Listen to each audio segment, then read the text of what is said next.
es súper recomendable que también vayan leyendo estos textos y se vayan, digamos, un poco, vayan observando que hay distintas modalidades de texto también, muchas de ellas arraigadas a lo que es esta crónica latinoamericana contemporánea. Les voy a ir enviando también otros materiales a lo largo de estas semanas, pero me interesa que lo vayan revisando, ¿ya? Para que vayan viendo que este es un debate bien recurrente, bien relevante, y que eso lo vayan realizando, digamos, de manera paralela al trabajo concreto que es su reportaje, que no se queden solamente en su reportaje, sino que puedan ustedes también ir trabajando para tener un background, para que cuenten con un cierto, digamos, respaldo de las posibilidades o de algunas de las posibilidades que existen dentro del periodismo, ¿no? Y que no se circunscriben, si bien son fundamentales en su formación, que ustedes tengan las capacidades fundamentales para la elaboración de un reportaje, pero que ustedes sepan también que existen otras modalidades, como el periodismo narrativo, como el nuevo periodismo, como la crónica latinoamericana contemporánea, etcétera, ¿ya? O como periodismo de investigación, que es lo que vamos a ver en la última unidad de esta asignatura, ¿ya? Hoy día nos vamos a comenzar, vamos a introducir lo que es la segunda entrega. La otra semana la vamos a dedicar a sus devoluciones para que eh, vayamos obviamente en la continuidad de su trabajo de reportaje. Y bueno, lo primero es preguntarle si se escucha, me pueden escuchar correctamente. Espero que sí. Sí, profe. Ya, va. Genial, muchas gracias, muchas gracias.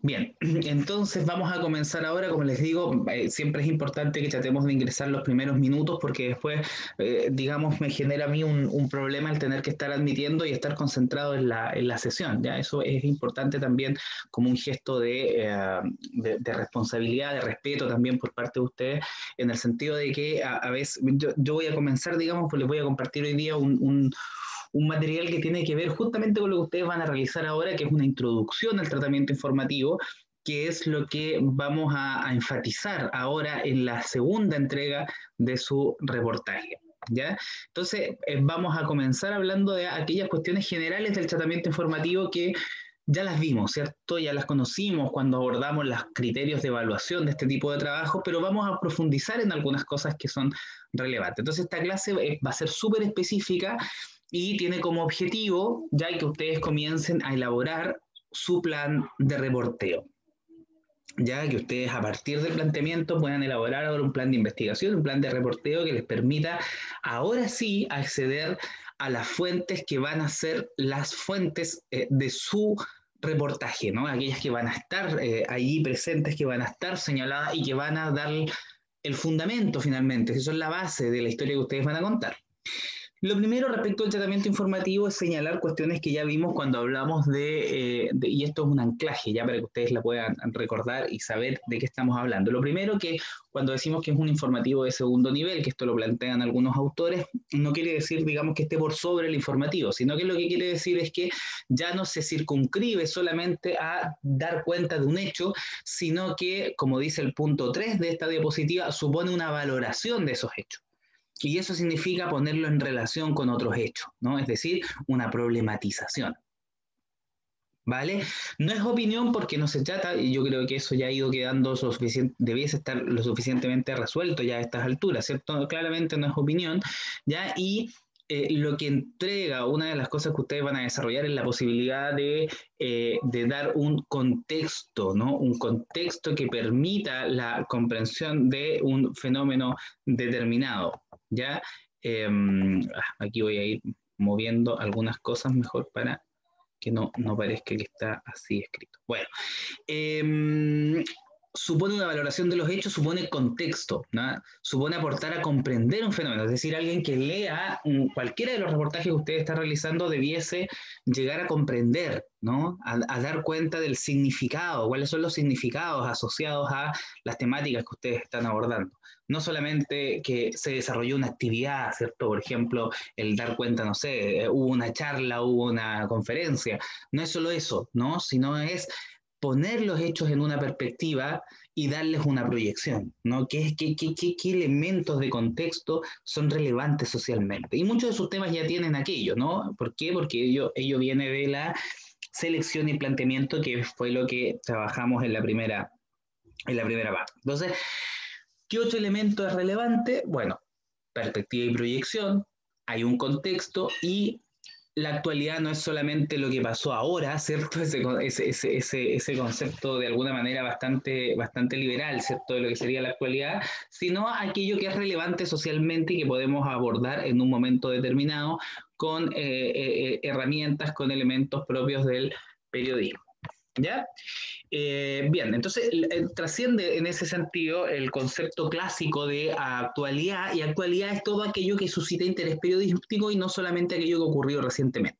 Por lo tanto, hay una oportunidad siempre de crear actualidad, en tanto una lectura crítica de la sociedad nos permite o nos facilitaría poder abordar un tema, ¿no es cierto?, que no necesariamente esté en la agenda. Seguramente ustedes esto ya lo han visto porque es resorte, digamos, de asignaturas que tienen que ver con áreas adyacentes a la nuestra, pero ustedes seguramente ya han visto las antiguas teorías, por ejemplo, de la agenda setting, o ya han visto, por ejemplo, las discusiones en torno a la posibilidad de crear agenda que tienen los medios que nosotros les llamamos tradicionales, no que tienen que ver con una tradición cultural, sino porque son los medios masivos, ¿no? De donde se desprende el estudio de la comunicación de masa, la radio, la televisión, la prensa, los que son más unidireccionales, ¿no? Que claramente no son el contexto que hoy día vivimos, que es un contexto mediado por tecnologías de la información, y que obviamente en ese contexto todas estas teorías como que pasan un poquito de largo. La expresión clásica de ello es que pese a que hay un enorme monopolio de los medios y del tratamiento informativo, los medios de comunicación a nivel nacional, digamos, la realidad concreta de lo social en Chile, digamos, como que ha traspasado un poco, no ha pasado por el lado de esta estructura, lo cual pone en jaque obviamente esta idea de que los medios construyen una realidad y como que todos más o menos estamos al mismo tiempo. Si hubiese sido así, de partida no hubiese habido plebiscito y no hubiese habido los resultados que han habido, ¿no? Eso demuestra claramente que los medios han perdido esa hegemonía otrora, digamos, tan relevante en la sociedad, que es la capacidad de crear agenda. ¿Ya? Por lo tanto, la agenda siempre es una agenda también que se podría considerar incluso una agenda en disputa, ¿no? Es decir, la posibilidad de incorporar distintas temáticas y perspectivas en la medida que ustedes ya lo han venido desarrollando con sus respectivos frentes temáticos. ¿Ya? Y eso es relevante, poner temas en la agenda, ¿no? Colocar temas que son, o discusiones que son socialmente relevantes a través de trabajos periodísticos. Bien, ahí nos estamos circunscribiendo cuando hablamos de el tratamiento informativo. Y no olvidar, naturalmente, que el tratamiento informativo que se va a expresar, entre otras cosas, en desarrollar un trabajo importante de selección crítica de las fuentes. Y aquí es relevante porque si bien el año pasado ustedes saben que hubo mayor condescendencia en el sentido de que hubo algunos trabajos que eran como familiares, que tenían ese carácter, la idea de este año es que ustedes puedan desarrollar un trabajo periodístico profesional. ¿Ya? ¿Y qué significa eso? Que una de las cosas fundamentales es tener conciencia de que efectivamente hay que tener una cierta distancia respecto de las fuentes porque tenemos que lograr la mayor confiabilidad posible. ¿Ya? Es decir, imagínense ustedes que alguien de Libertad y Desarrollo, que es famoso, digamos, institución think tank chileno, eh, no sé, pues pretende alguien, una periodista, un periodista quiere hacer, por ejemplo, una nota, ¿no? Una crónica para contarnos lo fabuloso que es esta institución y nos plantea eso como reportaje. Bueno, difícilmente alguien que trabaja adentro va a poder tener una perspectiva crítica, por ejemplo, ¿ya? Una perspectiva que ilumine las distintas perspectivas que abre el tema.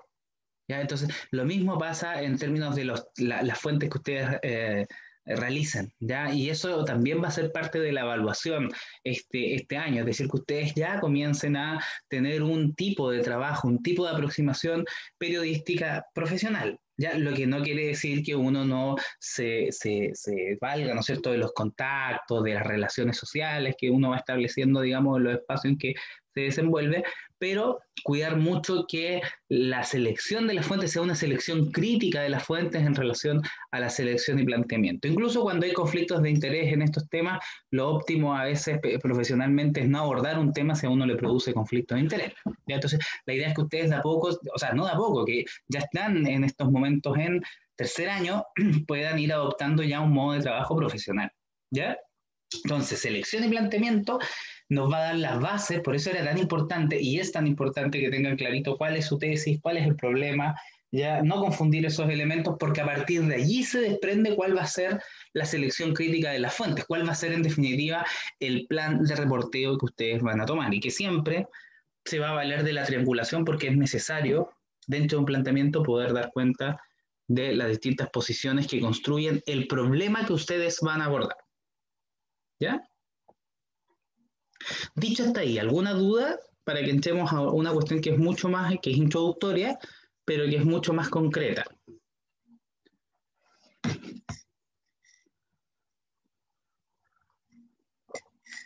Ya, perfecto. Bueno, señalar entonces que una fuente de información nos permite siempre satisfacer una necesidad de conocimiento, de un saber o de una información sobre un tópico determinado, ¿ya? Con fuentes vamos a trabajar en cualquier ámbito social, puede ser la investigación social, puede ser la indagación filosófica o puede ser el trabajo periodístico, ¿ya? El acceso a las fuentes es fundamental y es transversal. Si ustedes hacen investigación en comunicación social, también se van a dar cuenta que van a tener que trabajar con fuentes. Habitualmente hay una distinción entre los tipos de fuentes, ¿ya? Y que se utilizan generalmente en las ciencias sociales, también en las ciencias en general, ¿ya? Pero que en este caso vamos a hacer un contrapunto, junto, o sea, no un contrapunto, sino que junto con dar cuenta de la definición como más clásica, ¿ya? O más general, vamos a plantear también, aquí estamos siguiendo un texto bien interesante sobre el trabajo de fuentes en el periodismo, y cómo ese tipo de categorías que vienen un poco de la ciencia en general se pueden llevar al ámbito periodístico. De acuerdo al tipo de información que se nos provee entonces, podemos distinguir fuentes primarias, fuentes secundarias y hasta fuentes terciarias. ¿Ya? En general, esto es importante, hablamos de fuente primaria cuando hablamos de fuentes que proporcionan información de primera mano.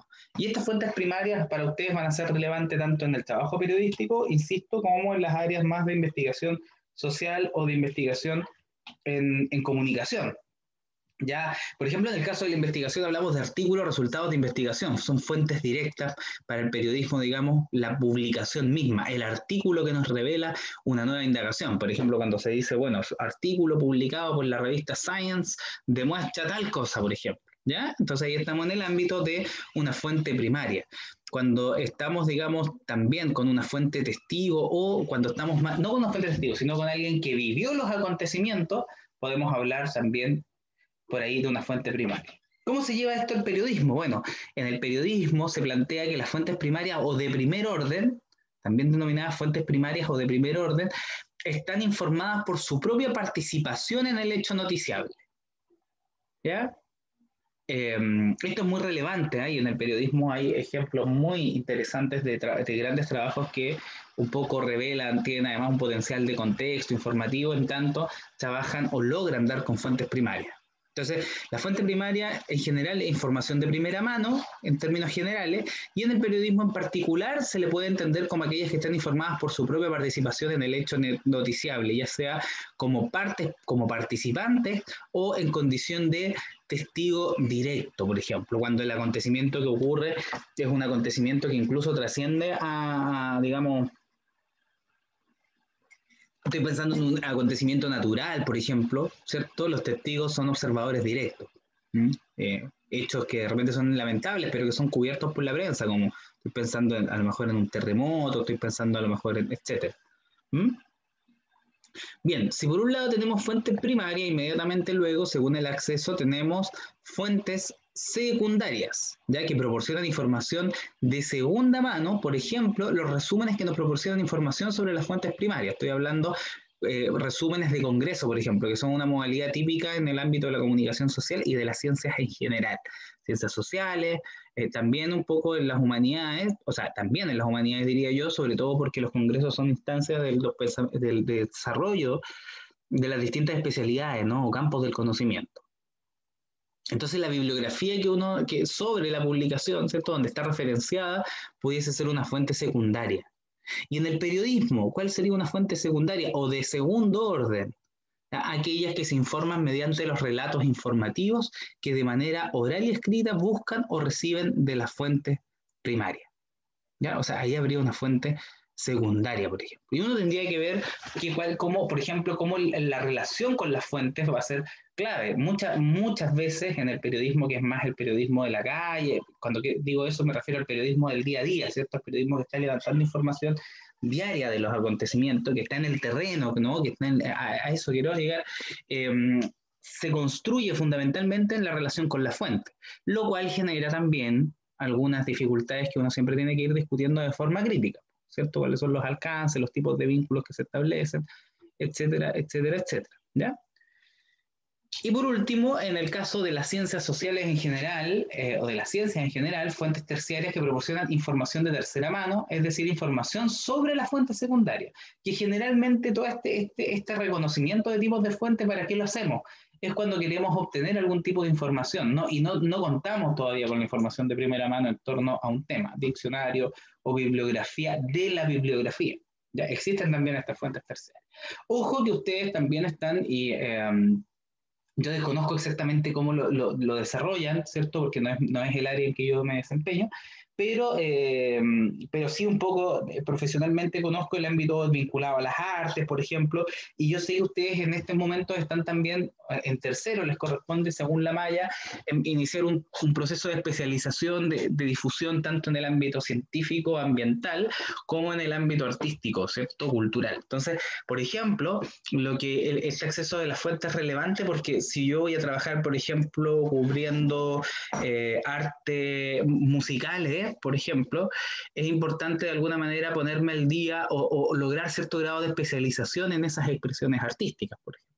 No es lo mismo ir a ver un concierto de jazz que ir a ver un concierto de música barroca, ni tener ni hacer crítica musical, por ejemplo, de no sé, un concierto de música contemporánea, dodecafonismo, por ejemplo. Son cosas totalmente distintas, ¿no? Si bien comparten un mundo, que es el mundo de la música, pero o música folclórica, música popular, por ejemplo, es completamente distinto. Entonces, este acceso de las fuentes, manejar este trabajo con fuentes es relevante porque les va a permitir, sea que sea en el ámbito que se desempeñen, un grado de especialización también, ¿no? Respecto de las temáticas. Por ejemplo, quienes van a trabajar en el frente deportivo, uno esperaría que de alguna manera logren cierto grado de especialización en ese ámbito. Lo mismo quienes van a trabajar género, o quienes van a trabajar política, social o arte, por ejemplo. ¿Ya?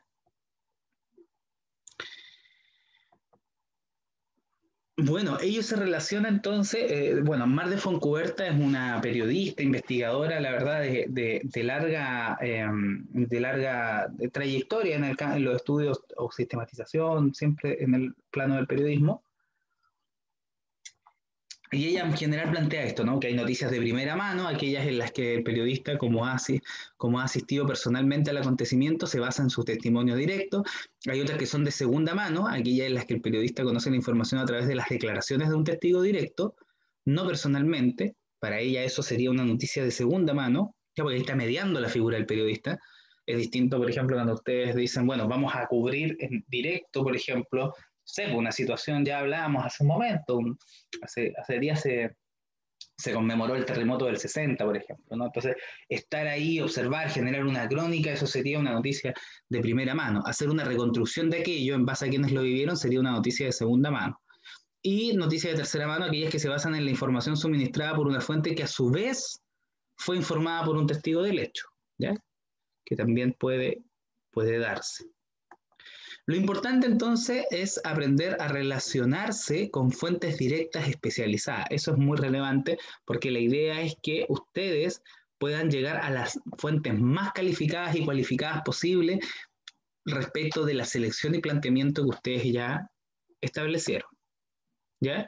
En este texto, que es el que estamos siguiendo de Ruiz y Albertini, nos señala lo siguiente, y por eso lo tomé esta cita, porque me parece que es potente, digamos, como idea general, ¿no? Un medio sin fuentes es un medio muerto, señala la profesora catedrática del área Mar de Foncuberta, ¿no? Probablemente un medio sin fuentes es un medio muerto. Es decir, la cuestión de la fuente es central en el trabajo periodístico. ¿Eh? Es la fuente la que nos da vida, digamos, y eso lo hemos hablado en algún momento, pero ahora lo estamos subrayando. Tal vez ello, dicen Ruiz y Albertini, alcance para graficar la importancia que presentan las fuentes en el proceso de construcción de las noticias y ergo para nosotros del reportaje.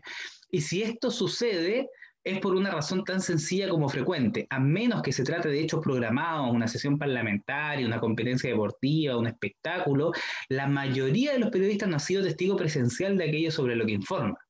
De allí que muchas veces, y esto también es una cita relevante, informarse de manera previa o redactar la mayoría de las noticias que suministran constituye la única opción ya para acudir a las fuentes de información. Incluso en los casos en que el periodista ha asistido al acontecimiento en persona, porque suponen un punto de vista distinto, ¿ya? Y aportan datos complementarios. Es decir, incluso en aquellas circunstancias en que los periodistas sean testigos, ¿no? La cuestión de la fuente es central porque aporta un punto de vista distinto. Es decir, piensen ustedes que el mismo movimiento sísmico, por ejemplo, no tiene el mismo impacto social. Solo estoy hablando del impacto social según las condiciones económicas o socioeconómicas, ya sea dentro de un territorio o entre países o entre estados, por ejemplo, distintos. ¿Ya? De allí que, por ejemplo, en algunos lugares, no sé, un grado 5 puede ser un terremoto devastador y en otros un grado 7 puede ser considerado un sismo, ¿no? O sea, la cuestión de la fuente es fundamental, digamos, porque nos permite entender cuáles son los puntos de vista que están en juego. ¿Ya? Las fuentes están dadas por aquellas personas, esto es importante, personas. Aquí yo subrayaría esto, ¿ya? También tomado de este texto que es muy útil y muy clarificador. Por personas, instituciones y organismos de toda índole, ¿ya? Que facilitan la información que necesitan los medios para suministrar noticias. Por eso, independiente de que el medio busque información a través de contacto o los reciba a partir de la iniciativa de sectores interesados, esto es importante, cuando ustedes trabajen ya o a quienes les ha tocado realizar alguna prepráctica, cosas de ese tipo, deberán saber que las instituciones públicas y privadas cuentan con departamentos de comunicación y que buscan poner sus puntos de vista en la agenda. Y para eso existen los famosos comunicados de prensa, para lo cual es importante tener una perspectiva crítica para no ser reproductores de lo que sectores interesados quieren que se diga. Cuando aparece, por ejemplo, una encuesta, también, y ahí está la cuestión de la crítica como no quedarse con aquello que es aparente. Bueno, ¿quién realizó la encuesta? ¿No? ¿Qué metodología se utilizó? Por eso es importante la formación que ustedes desarrollen, por ejemplo, en el ámbito de la estadística. Yo sé que ustedes tienen que estudiar estadística. Tenemos que estudiar, yo también me formé como periodista. Tenemos que saber estadística, ¿no? Tenemos que saber de métodos cualitativos, de métodos cuantitativos, es decir, no reproducir acríticamente o de forma ingenua informaciones, ¿no? Sino tener siempre una perspectiva de crítica, bueno, ¿quiénes son las personas que me están dando la información? ¿Cuáles son las instituciones y organismos? Por eso es tan relevante y delicado, por ejemplo, la participación o entrevista de familiares para determinados temas. Ya que, como digo, en el periodismo interpretativo 1 hicimos una excepción, pero que ahora no la vamos a hacer porque la idea es que ustedes se preparen profesionalmente, ¿ya? Y puedan ir desarrollando un trabajo lo más cercano posible al desarrollo profesional. Entonces la relación con las fuentes es central, ¿ya? ¿Por qué? Bueno, primero, el interés del lado del periodista cuya agenda y relaciones se renuevan en el proceso de inclusión, exclusión y jerarquización de fuentes. O sea, cada uno y cada uno de ustedes y cada fuente, cada frente temático tiene una agenda que está declarado en su proceso, digamos, editorial. Pero además de ello, cada integrante de ese frente tiene una agenda. Y es relevante, independiente de que aborden el mismo tema, cada cual tiene una perspectiva, tiene una mirada, tiene un enfoque distinto. ¿Ya? Pese a que responde a esa misma agenda, en ese sentido no es un proceso autómata, todo lo contrario. Entonces, ese interés también es relevante porque va determinando qué vínculo ustedes van estableciendo con la fuente, por ejemplo. Cuidado, y un detalle. Y va a depender de ello también, ¿no? Luego, el interés de la fuente cuya relación con o el periodista y con el medio no es de carácter lineal, sino que está marcada por mutuo interés y por el riesgo de conflicto. Esto es importante, ¿cierto? O sea, ¿quién es la fuente? ¿Cuál es su interés? ¿Cómo hay un proceso también de negociación con la fuente? Y eso yo creo que marca mucho el abordaje, que puede ser un abordaje profesional y un abordaje, como les decía, ingenuo, que muchas veces uno ve a niveles locales, ¿cierto? Donde se reproduce nomás lo que, no sé, por lo que desde la intendencia nos dicen, oh, ya habló tal autoridad, y ahí está la agenda, ¿no? Entonces nos colocan la agenda por delante e ingenuamente nosotros solamente reproducimos aquello. Pasa mucho, ¿eh? Pasa, yo lo escucho mucho de repente a niveles de medios locales con autoridades, por ejemplo. ¿Ya? Cuando de repente se coloca y se sigue exactamente la agenda que dicta, digamos, ¿ya? Y que habitualmente es una agenda interesada, pues si me están diciendo, bueno, y ahora eso ha quedado en evidencia, afortunadamente con el proceso un poco de conciencia social, ¿no es cierto?, que ha vivido nuestra sociedad. En un segundo estoy colocando un cargador. Em, entonces, en ese sentido, es muy importante que ustedes sepan, manejen, bueno, cuál es la agenda de esta institución. ¿Ah? ¿Por qué? Porque de esa manera ustedes también van a poder hacer un análisis crítico, porque ustedes van a seleccionar información, la van a jerarquizar, van a decidir qué va primero, qué va después, qué es relevante, cuál va a ser la triangulación. Pero ese proceso no debe ser ingenuo. El manejo de la información es muy relevante. ¿Ya? Si yo estoy citando un estudio de libertad y desarrollo, yo debiese saber cuál es la perspectiva, cuál es la visión, la misión de libertad y desarrollo. ¿Ah? Si estoy citando a la Fundación Sol también, si estoy citando a cualquier institución, ¿no? Sobre todo hoy día existen, bueno, o sea, no hoy día, hace mucho tiempo, ¿ya? Hay instancias que producen información, ¿ya? Por ejemplo, los llamados tanques de pensamiento, que tienen una agenda, no son inocuos, no son ingenuos, ¿ya? Hay una agenda que es ideológica, que es política. Entonces, en los 90 uno veía, por ejemplo, estudios que hablaban del tema de la delincuencia. El tema de la delincuencia, por ejemplo, en Chile fue levantado a través de estudios, de informes, y a partir, obviamente, de un momento en que la agenda setting, yo diría que tenía mayor poder predictivo, porque efectivamente los medios marcaban mucho más las percepciones sociales. Entonces, había una percepción de miedo, ¿ya? Que probablemente no se condecía con la realidad empírica, pero se construía ahí una realidad social, como se llama desde el punto de vista de la sociología constructivista, adoptada o apropiada en el estudio de los medios. ¿Ya? Entonces, muy, muy importante, ¿cuál es la agenda de ustedes? No solamente del editorial, sino de cada periodista. Ya deben pensar en tanto periodistas y el interés de la fuente, no de alguien de apellido de la fuente, sino de su fuente, digamos. ¿Ya?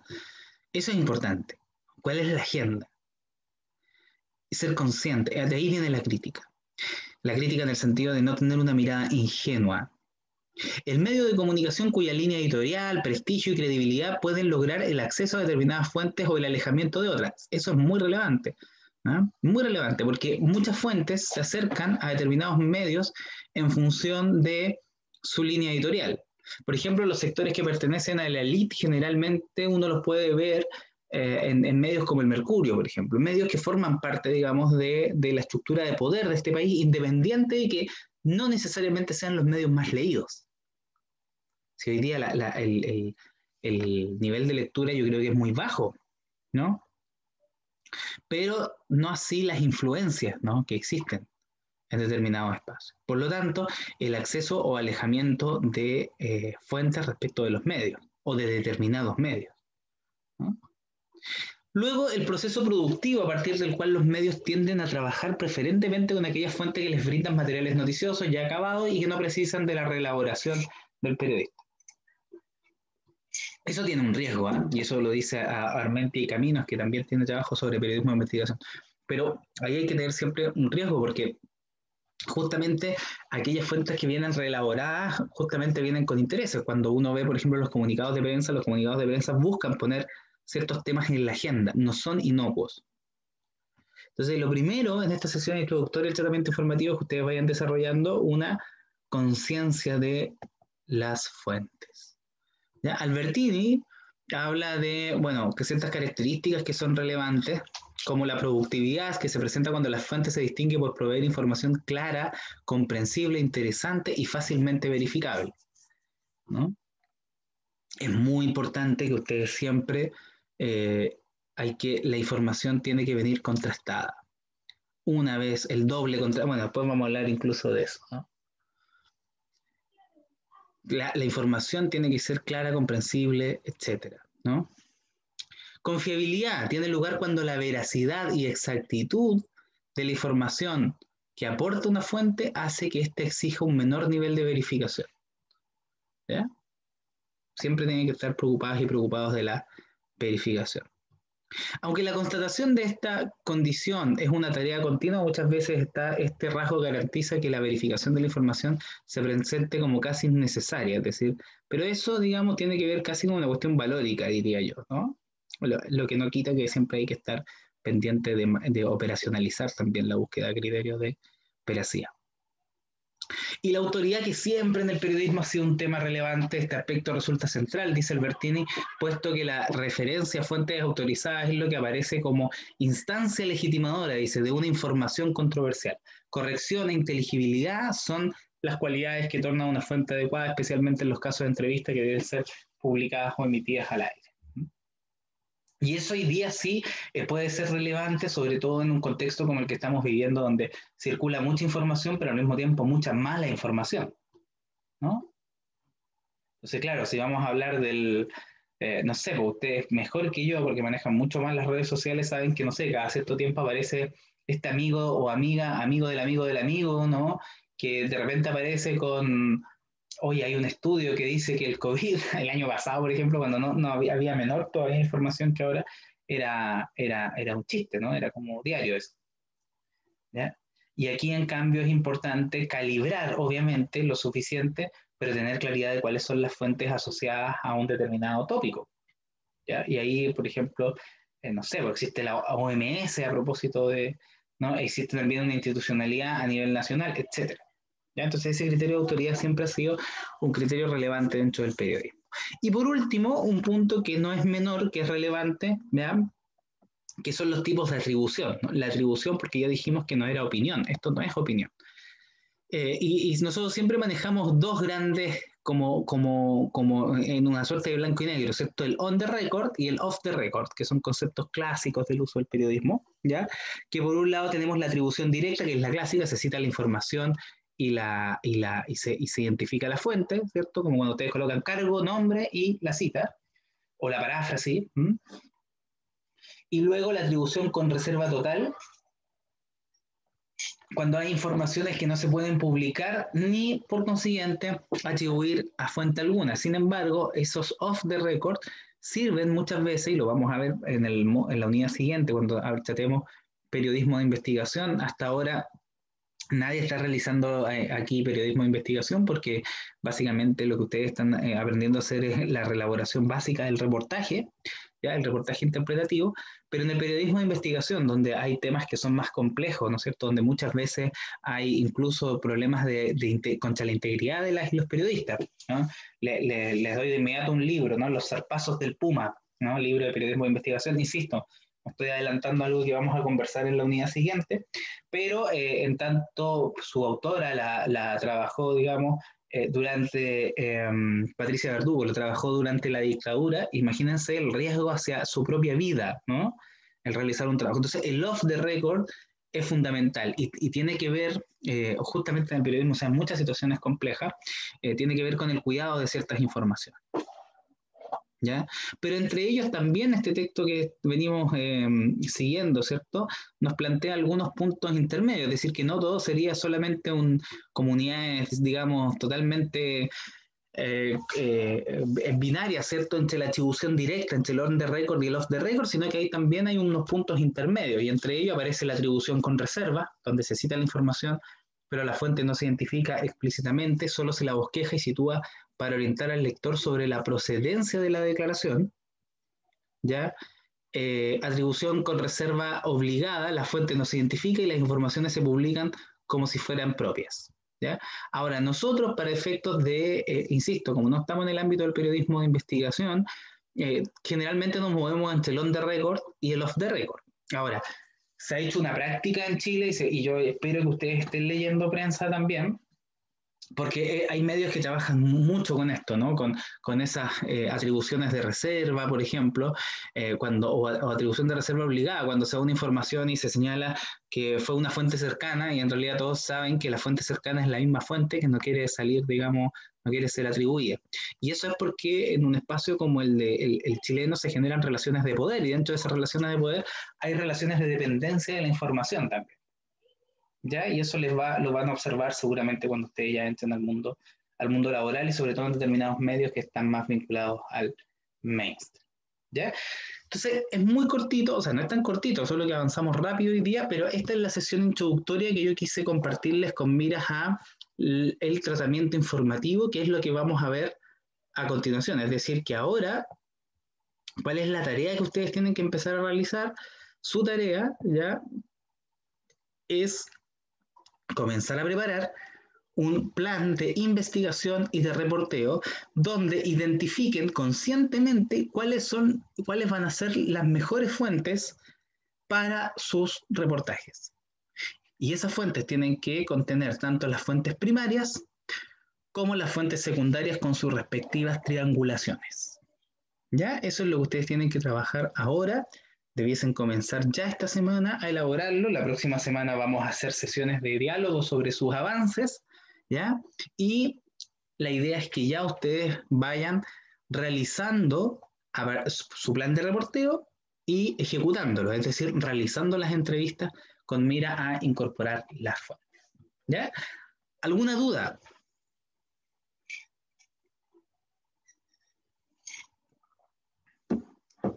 ¿Alguna duda sobre lo que hemos intentado exponer?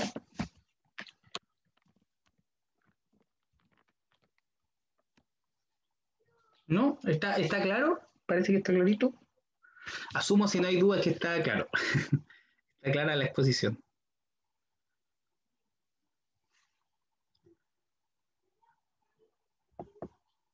Ya, asumo que sí entonces. Bien, vamos a dejar de grabar hasta aquí. Vamos a cerrar entonces la sesión de hoy, que es la sesión de hoy 26 de mayo, que es una sesión introductoria al tratamiento informativo para estudiantes de periodismo interpretativo 2.